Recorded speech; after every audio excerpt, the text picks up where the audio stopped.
Welcome to Roaming with Restless Women, real talk with wise, dynamic women leaders. I'm Julie Noonan, your host, CEO, and founder of Intuitive Wisdom Coaching, and I'm living my dream life.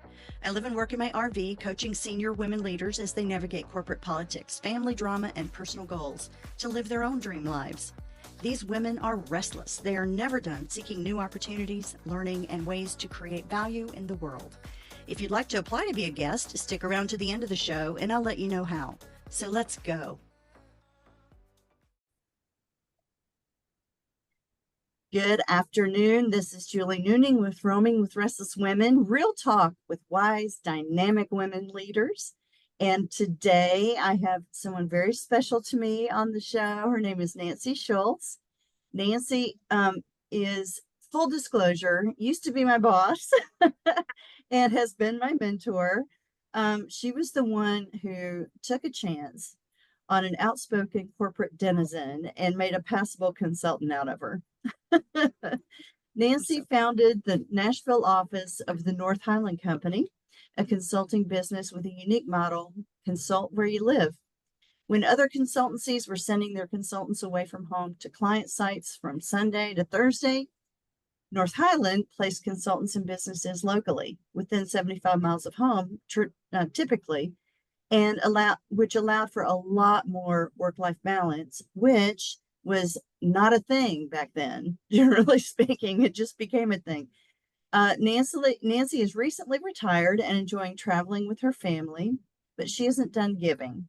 She's still working on 2 corporate boards as well as 2 other nonprofit boards. And she's been married now for 36 years, has 2 sons, aged 25 and 23, and she loves to play tennis competitively. So welcome, Nancy. Thank you so much for joining me. Thank you for having me, Julie. I'm excited to be here. I can't wait for you to share all your wisdom with our group. First, let's start with a little background. I have talked a little bit about North Highland, but there was a you before North Highland. And so if you would share basically what that was like and then why you decided to jump on the North Highland boat. Yeah, very good. Well, thanks again for having me. I really started my career by studying engineering and always thought I went to Vanderbilt and was a double E and math double major, and always thought I'd go into the field of engineering just because I was a problem solver and my mind was kind of math and science, but really got recruited from a consulting standpoint right out of school. And so I started under in the old days, the Arthur Andersen umbrella, but on the consulting side, which is now Accenture. So I was there for 13 years and, really did across industries, manufacturing and distribution to start, just because of my engineering background. So they kind of pulled me into that. And, being a woman back then, first of all, in engineering, there weren't that many in our class at Vanderbilt. And then to pivot into manufacturing and distribution consulting. I really never saw a glass ceiling. I mean, there was never an opportunity that I couldn't achieve if I went after it. But there weren't very many women. So, we were in plants and designing new workflows, that type thing. But I quickly, used my talents of good communication and building relationships. And you built them on the plant floor and you built them in the executive suite. And so was there for 13 years and really pivoted then to North Highland for the next 25 years.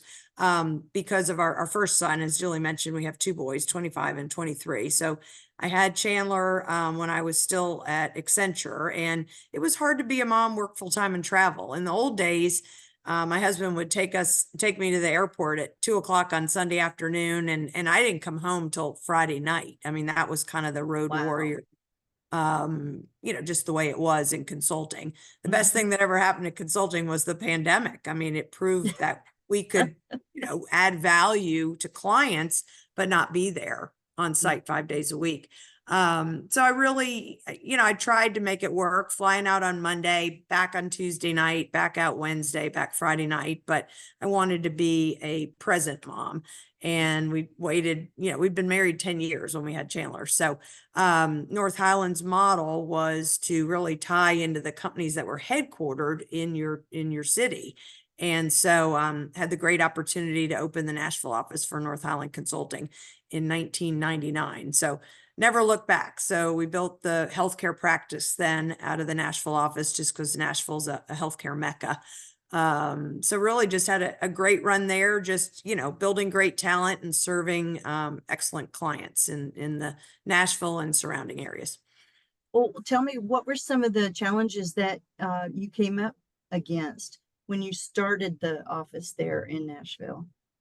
Well, I had a couple non-competes myself, but there were 5 of us that came together from the Anderson umbrella to start the office. And, my non-compete was different than the other 4 people. So we, just because I couldn't go to the meeting didn't mean that they couldn't go to a meeting. So we quickly, it was an empty whiteboard. I mean, no clients in the Nashville market, and the corporate office of North Highlands in Atlanta, very supportive and sent folks up the highway to help. But you really then made a list of just who do you know. We sold back then from a relationship standpoint because we were still building a brand.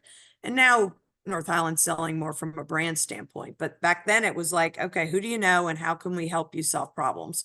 And, I'd done that with big clients, but I never had to just kind of start from an empty slate. And so it was challenging, but rewarding in a lot of ways. And so, yeah, within the first year, we were profitable and in the black and had about 5 clients. And so, yeah, I mean, when you put your mind to something and you have a great team, and then we built the team from there. Some of the other challenges were just kind of that balance of you sell a project, but you hire kind of ahead of the curve a little bit, but you can't hire too much because in consulting, Right. it's all about keeping people utilized in order to, and billable rates and that type of thing, similar to a law firm, I would say. So it was that balance of selling. And we always said, don't mix sales with delivery. So sell, and help clients, but then finding that team. And in consulting, I always said there's 3 engines. You've got your sales engine, you've got your delivery engine, and then your recruiting engine. And all 3 have to be working at the same time. Absolutely. Absolutely. And I remember being more effective on the delivery side and not as effective on the sales side. And, I imagine that trying to build a balanced workforce, especially during that time when the brand wasn't built yet, Right. had to be probably a huge challenge. Absolutely. But, delivery is at the heart of consulting, because if you don't deliver well and you don't have a strong team, then you don't sell the next project, so Yeah. delivery was at the heart. So we had to show that we could help solve clients' problems and do them well and successfully. I really like the delivery part myself. Yeah. Oh, it is. It's rewarding. It is rewarding. So talk a little bit about maybe the conversation that you had with your husband and with North Highland when you were talking about work-life balance. Just so that some of the ladies who may be going through that right now could benefit from some of the points that you made. Yeah. No, it's a great question. I mean, and these were big discussions. I mean, I really have only had 2 jobs in 38 years. So I'm an old school loyal type employee, and then loyal to our team. And it was hard to think to leave the team that we had built at Anderson at Accenture, but had a great opportunity. My husband, Walter, was like, oh my gosh, take the job. Yeah, I'm sure. Yeah, and it was the right thing for our family, but it was daunting to really, I mean, it was a very entrepreneurial, firm. I mean, had the backing of the firm, but you were really starting a business from scratch in a new market. And so, and then it was hard for me. It was more personal to uncouple from clients and from my team and leave them behind. And, they were all great. I mean, they continued on and did well, and we've kept in touch. But yeah, it was a hard decision. But in the end, you do the right thing for your family. And like I said earlier, I wanted to be a present mom, and so to do that, I mean, I could have been a mom at Accenture. It just was going to be more challenging. And the travel, it's hard. I wanted to, when I walk back in that door every night at 6 or 6:30, then, we had a nanny, and Valerie's been with our family the whole time since Chandler was born. She's still really just still part of the family. And now she has a daughter, and she's like our granddaughter. So we had a unit, but I wanted to be the mom when I walk back in. So Absolutely. Well, and I know that your boys play sports as well. And so yes, I hear a lot of times from women who are in consulting that they miss the sports events and the after, the extracurricular activities. And, that is hard to do. I know that yeah, I missed some of that myself early on, yep, even in corporate jobs where I would have to travel. So yeah, that's tough. It's it really is. tough. It is. And yeah, throughout your career, just you make those adjustments, and it's okay to make adjustments. I mean, change is Absolutely. hard, but change is good. And so and when an opportunity comes along, I always tell, everybody just that I mentor, just you always take the call, and you never know where it's going to lead. Absolutely, for sure. Um, what values do you personally hold that basically run through all of the decisions you've made for your life and your career? Yeah, it's a good question. I Mhm. mean, at the heart of what's important to me are, family, relationships, always do the right thing, that type thing. And those are hard things to do. I mean, yeah, I've only unfortunately I've had some turnover in the team over the years, and you do what's right for the firm, for the individual, for the client. Think I've only fired one client in my career, but at the heart, and that was a hard thing to do, Yeah, but and on that particular one, I found myself, it was a little later in my career, but when you're at that client all day, every day, protecting your team, something's wrong. And yes, so at the heart of it is do the right thing for your people, your team, your family. And so at the heart of that is just always keeping that eye, because in the end, I mean, it's not in, I mean, it's building a business. Obviously, at the heart of that is revenue and profit. But if you don't have the right team or the right clients, then none of that fits together well. So, absolutely. And I remember vetting actually a couple of clients that we were like, yeah, this one doesn't feel right for us. yeah. It just the work Well, the of the, culture, and yeah, now, I mean, our youngest has just finished his MBA, and he's interviewing, and he asked questions about what's the culture. Well, we didn't even know what that meant back then, yeah. but your gut feel was, I mean, culture was important. We didn't know Mhm. how to articulate that. And and sometimes in the old days they're just, oh, suck it up, it'll be fine. But putting your team in the right environment is so important. And as a leader,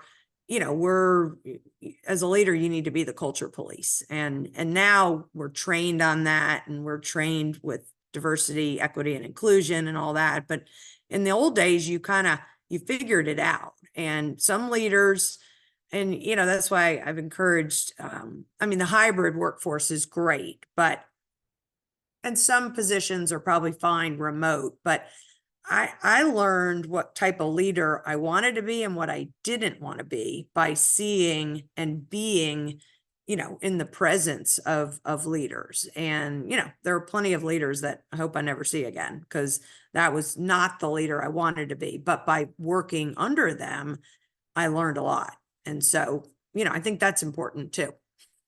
Very much is. I think probably everybody could look back at their career and say, sorry about the dog, and say, this one I learned this from, and I do want to replicate that, but this one over here, never Yeah. going to happen. Exactly. Exactly. And that's how you learn, not by Well, being in your bedroom, not surrounded by anybody. So, exactly. And I think it holds true that you remember and you really engage with the people not on what they say, but on how they make you feel. Absolutely. And when I look back, the leaders that were the most successful that I've been able to work with in my career, those are the people that made me feel good about who I was and the contributions I was making. And when they had, tough feedback for me, Right. they gave it to me pretty straight up so that I could do something about it. No, that's good. That's Yeah. good. And feedback is so important for, mentors and coaches internally of whatever company you're working for, as well as I always had an external mentor. It ended up being, and he's still a mentor. I mean, even now in my next chapter, which is more corporate boards and that type thing, but he's still, he was one of the partners I worked for at Accenture, and he's still a great mentor. And I think it's important to have that internal to where you work, but also external, because sometimes you have to, you may have that voice of reason at home, but it's good to have a business voice of reason that you can call on too. Absolutely. Kind of goes a little bit back to that, have your own board of directors. Yeah, But if you absolutely.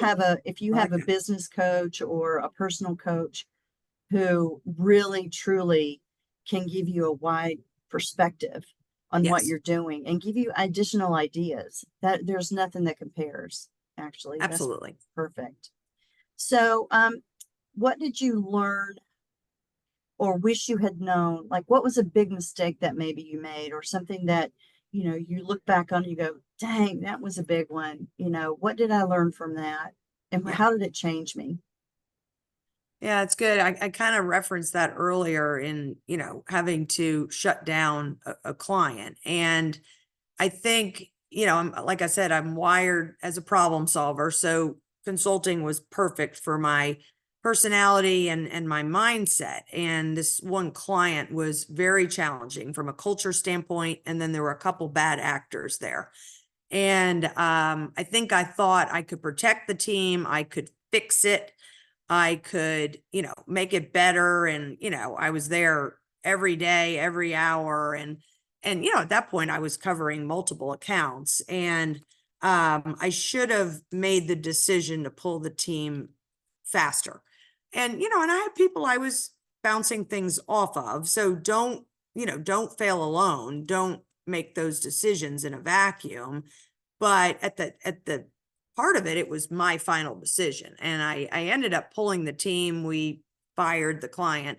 And an individual was let go on their side. I mean, there were some bad things happening. Even Wow. showed up at one of our employees. I mean, that was the clincher. He showed up at one of our employees' homes on a Saturday, a single mom, and yeah, just bad. And I didn't know that was going to happen, but I should have made a decision faster. And I'm actually a pretty decisive decision maker, but Yeah. when it's the client and the team, and it affected a lot of different people. So anyway, but I learned, read the tea leaves. Your gut feel is usually spot on, but run a few things by, have a sounding board and then make a decision. Exactly. One of the things that I coach on is listening to that intuition, listening to that gut feeling, but also validating it. Yes. Not because you're necessarily wrong a lot of the time, but what it does do is it makes sure that you're not allowing your biases, whatever they have been in your life, Right. to trigger you and to force you into a decision that may not be the best for Yeah, everyone concerned, not just you. Yeah. absolutely. Good point. Um, so I have three final questions for you. Okay. One's a little weird. Just I'm ready. okay. So I want you to close your eyes just for a moment Okay. and describe the picture that appears when I say wise woman. Wise woman. Um,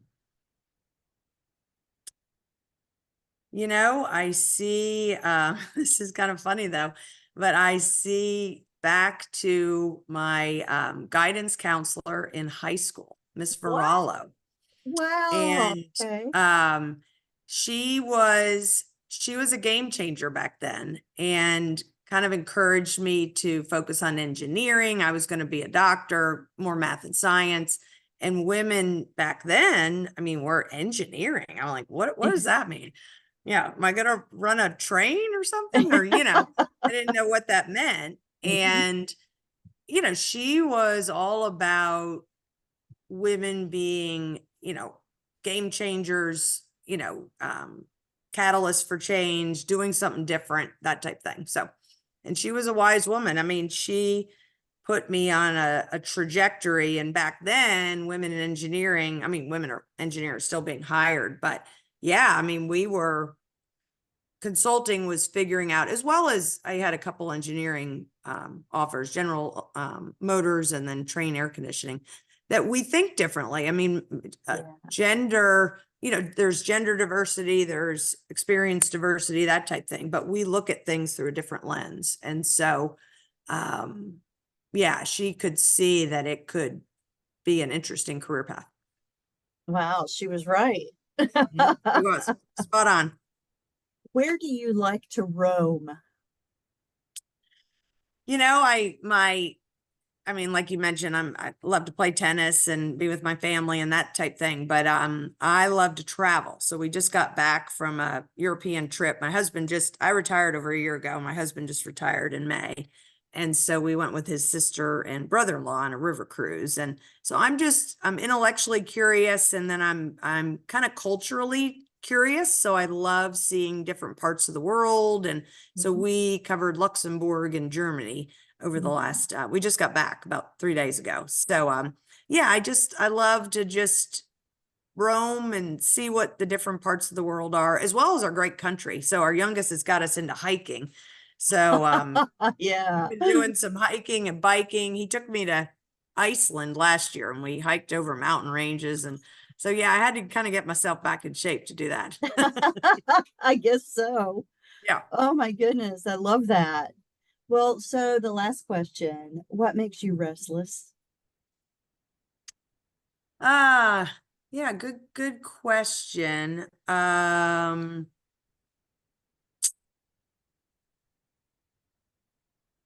I think it's still, I mean, now I still have, I think, a capacity to make a difference. And so, like, I'm not the type that's just gonna sit at home and read a book all day. So I think it's figuring out how I can still add value now that I've turned 60. I'm in my 60s, and still make a difference. And so it's, where can I make a difference? Where can I, maybe just help build that next generation? So I've been doing a lot of just helping the next generation with, preparation for interviews and resumes. And so I think it's just, I'm a high learner on the Strengths Finder. So I'm not done learning, but I don't want a big, heavy job like I had. So it's finding where I can continue to add value, if that makes sense. Absolutely. One of my mantras is, we're not done. No. We're never done. And I don't want to be done. I mean, No. but I think there's still a lot of things to do. And some of it's just sitting back and letting them happen. And opportunities come your way. That's what I always said. Always take the call. And, just like you said, would you have a chat with me? I'm like, absolutely. Because you never know where that's going to lead, or that just kind of fills my cup. Same here. Yeah. And I did learn that always take the call from you. Absolutely. I have recruiters that love me because I've helped them so much by passing people along. I love doing that. Absolutely. Well, Nancy, thank you so much. Yeah, thank you for the Great opportunity. words of wisdom. Great words of wisdom. And I really, really appreciate your time and being willing to share. My pleasure. Good to see you. Good to see you too. Take care. Bye. Bye. Julie Noonan here. Thank you so much for listening to Roaming with Restless Women. If you're a successful senior woman leader who would like to be on this program, please visit podcast.intuitivewisdomcoach.com. If you enjoyed this interview, please share this episode on social media and make sure to subscribe so you don't miss any future episodes. Your thumbs up, ratings, and reviews go a long way to help promote the show, and they mean a lot to me, my team, and most importantly, my restless guests. As a special gift to you, our listeners, I offer a free one-on-one 15-minute breakthrough session. Bring a problem and experience how coaching works to see if it could be of value to you. Sign up for an available time on my website, intuitivewisdomcoach.com. Thanks for listening, and we'll see you next time.